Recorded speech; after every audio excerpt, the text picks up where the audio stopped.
नमस्कार, स्वागत है आप सभी का एबी स्टार न्यूज में। मैं हूं आपके साथ जुबैर चौधरी। वक्त तो चला अपना उत्तर प्रदेश का, जहां सबसे पहले बात करेंगे प्रयागराज से वायरल हो रहे एक वीडियो की। तो जो तस्वीर हम आपको दिखाने जा रहे हैं वो आपको झकझोर कर रख देगी। भागदौड़ भरी इस दुनिया में जहां हर कोई एक दूसरे के आगे निकलना चाहता है, उस दुनिया में आज एक तबका ऐसा भी रहता है जिसकी जिंदगी मुफलिसी से बीत रही है।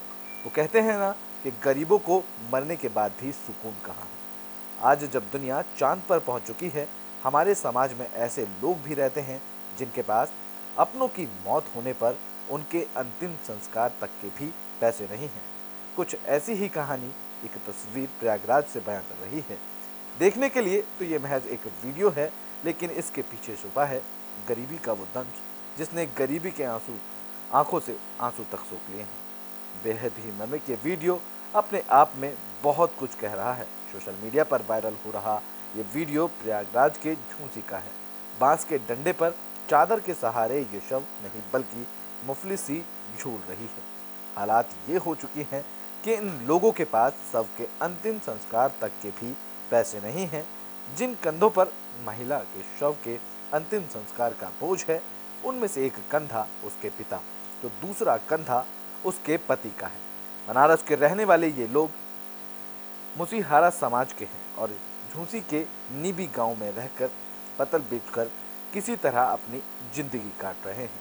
बता दें कि महिला कई दिन से बीमार चल रही थी, जिसके बाद जब उसकी मृत्यु हुई तो बिना पैसे के शव पिता और पति के कंधों पर बांस के डंडे के सहारे झूलने को मजबूर हो गया। दरअसल महिला का पति और पिता पैसे ना होने पर शव को मजबूरी में बांस के डंडे से बांधकर दारागंज पुल के नीचे बचे रिश्तेदारों के पास ले जा रहे थे ताकि किसी तरह महिला का अंतिम संस्कार हो सके। पैसे नहीं थे तो इन्हें पैदल ही जाना पड़ा। लेकिन बेहद ही मर्मिक ये वीडियो एक संदेश ये दे रहा है कि आज भी दुनिया में इंसानियत जिंदा है। जैसे ही राहगीरों की नज़र इन लोगों पर पड़ी तो लोगों ने मदद का हाथ बढ़ाना शुरू कर दिया। लोगों ने ई रिक्शे की व्यवस्था की, जिसका ये वीडियो बहुत सवाल खड़े कर रहा है।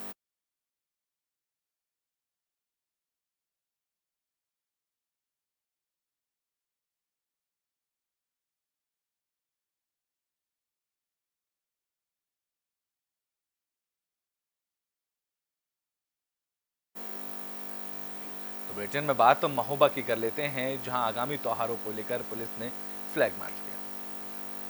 तो महोबा में आगामी त्योहारों को लेकर जिला प्रशासन मुस्तैद नजर आ रहा है। सुरक्षा के मद्देनजर पुलिस भी एक्टिव नजर आ रही है। इस कड़ी में एसपी ने पुलिसकर्मियों के साथ फ्लैग मार्च किया, जिसके जरिए लोगों को सुरक्षा का भरोसा दिया गया। इस दौरान एसपी ने दुर्गा पूजा स्थलों का निरीक्षण कर सुरक्षा व्यवस्थाओं का जायजा लिया और व्यापक इंतजाम करने के निर्देश दिए। साथ ही लोगों में अराजकता फैलाने वालों की शिकायत करने की भी अपील की।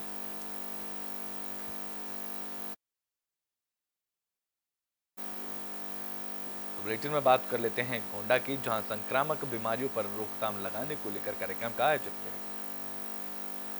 तो गोंडा में संक्रामक बीमारियों की रोकथाम के लिए प्रशासन ने अब कमर कस ली है। डीएम नेहा शर्मा ने स्थानीय निकाय और ग्राम पंचायतों को कड़े निर्देश भी दे दिए हैं। कुल मिलाकर देखा जाए तो डेंगू, मलेरिया और बढ़ते वायरल फीवर को लेकर जिला प्रशासन एक्शन मोड में नजर आ रहा है। अभियान की निगरानी कंट्रोल रूम से की जाएगी, जिसका स्थानीय निकाय और ग्राम पंचायत में नियमित फंगिंग का आदेश भी डीएम ने दे दिया है। इसके अलावा सफाई अभियान चलाया जाएगा, जिसका ब्लीचिंग पाउडर और चूने का भी छिड़काव होगा। तो गोंडा में डीएम ने सभी स्थानीय निकाय और नगर पंचायतों में निर्देश दे दिए हैं।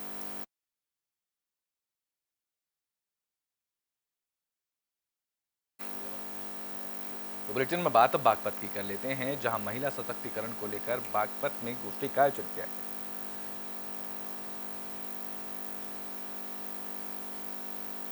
तो बागपत के शावदाद इंस्टीट्यूट में महिला सशक्तिकरण को लेकर नारी शक्ति की गोष्ठी का आयोजन किया गया, जिसमें छात्राओं ने शिक्षा पत्र और महिलाओं के सम्मान के लिए कार्यक्रम का आयोजन किया। कार्यक्रम में बीजेपी सांसद डॉक्टर सत्यपाल सिंह ने भी शिरकत की। उन्होंने कहा कि बीजेपी सरकार में महिलाएं सुरक्षित और सम्मानित करने के लिए कई तरह की योजना सरकार की तरफ से चलाई जा रही हैं, जिसका फायदा महिलाओं को सीधे मिल रहा है।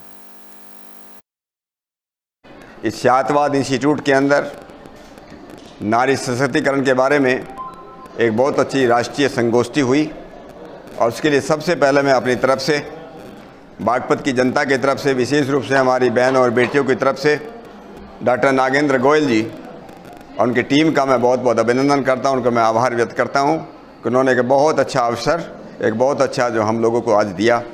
देखिए, दुनिया के अंदर कोई भी समाज हो, छोटा हो बड़ा हो, देश छोटा हो बड़ा हो, अगर किसी समाज की प्रगति का अगर हमें कोई जायज़ा लेना है, ये पता करना है कि कौन समाज कितना प्रगतिशील है, कितना उन्नत है, तो उसका एक ही पैमाना है और वो पैमाना ये है कि उस समाज के अंदर वहाँ की महिलाएं, वहाँ की बेटियाँ कितनी अच्छी शिक्षित हैं, कितनी वो सुरक्षित हैं और कितनी वो सम्मानित हैं। ये पैमाना जो है, जब ये देश दुनिया का विश्वगुरु था, भारत दुनिया का विश्वगुरु रहा, शताब्दियों तक नहीं, पता नहीं कितनी, जिसको हम बोलते थे मिलेनियम तक इस दुनिया का गुरु रहा।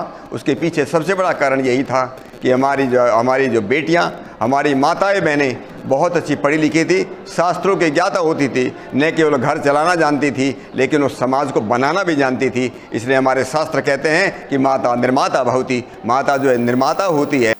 तो बुलेटिन में बात गोंडा की कर लेते हैं, जहां महिला सशक्तिकरण और रैली का आयोजन किया गया।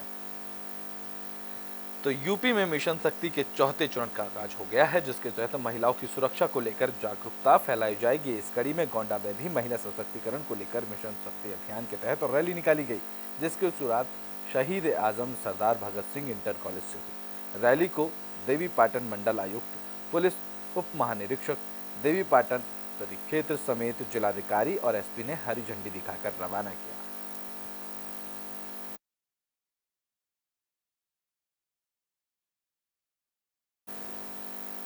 तो बुलेटिन में बात बागपत की कर लेते हैं, जहां कई दिन हो जाने के बाद भी कई चोरी के मामले अब तक नहीं सुलझ पाए हैं। तो बागपत में पुलिस की कार्यशैली को लेकर कई सवाल भी खड़े हो रहे हैं। बिनौली थाना इलाके के बिजवाड़ा गांव के स्वास्थ्य उप केंद्र समेत गांव में चोरी के आधा दर्जन से ज्यादा मामले सामने आए थे, लेकिन 20 दिन बीत जाने के बाद भी पुलिस चोरी की घटनाओं का खुलासा नहीं कर सकी है, जिससे लोगों में आक्रोश भी देखने को मिल रहा है। अब देखना दिलचस्प होगा कि पुलिस चोरी की इन वारदातों का खुलासा कब तक कर पाती है। मेरा नाम आरजू है, मैं HWC बिजवाड़ा में पोस्टिंग हूँ।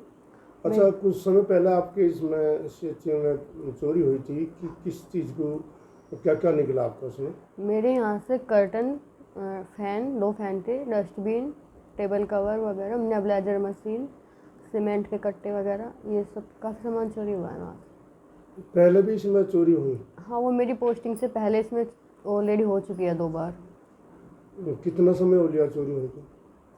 अभी जो मेरे सामने हुई है उसको 20 दिन हो गया है। क्या पुलिस ने क्या कार्रवाई की अब तक? अभी तक मैंने उसी दिन उनको FIR।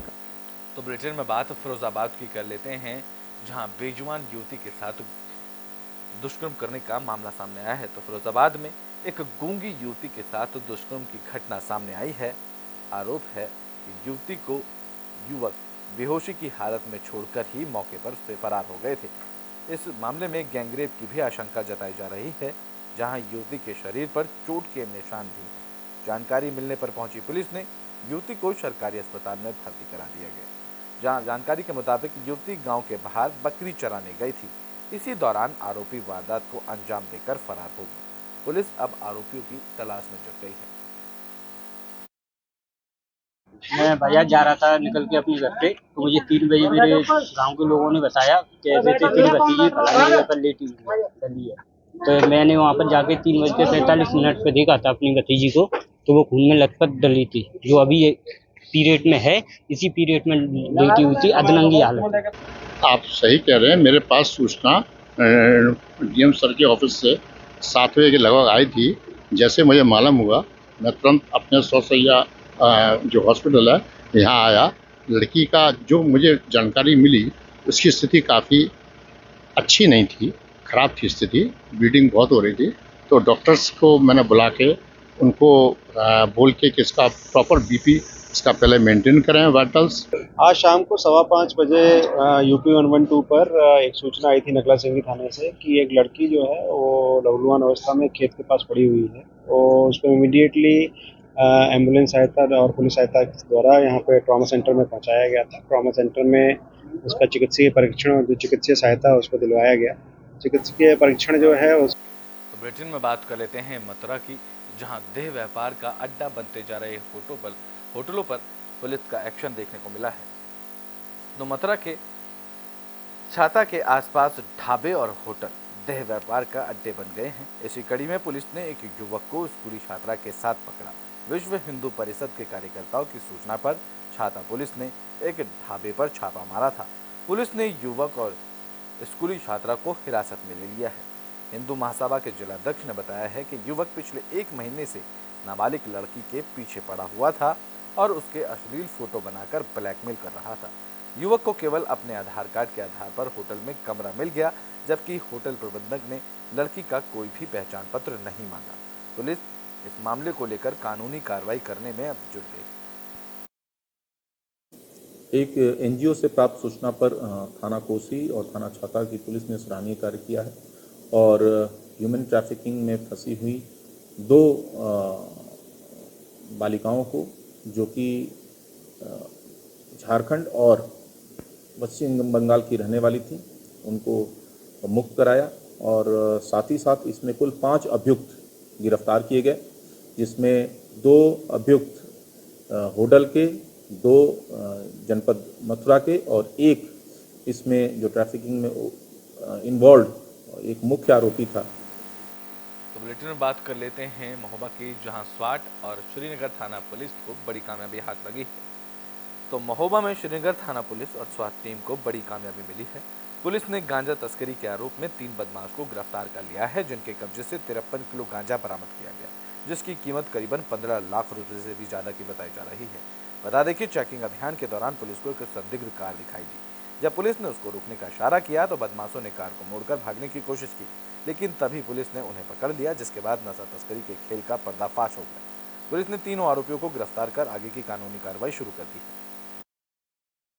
एक बोलेरो कार गाड़ी को चेकिंग के दौरान पकड़ा गया, जिसके अंदर से हमें 53 किलोग्राम गांजा इलीगल बरामद हुआ है, जिसकी अनुमानित कीमत मार्केट में लगभग 15 लाख रुपए है। और यह इस नाते भी इसमें 3 लोगों को हमने गिरफ्तार किया है। और ये जो बोलेरो गाड़ी है, इसके भी सारे नंबर प्लेट्स वगैरह के साथ छेड़खानी इन्होंने की हुई थी।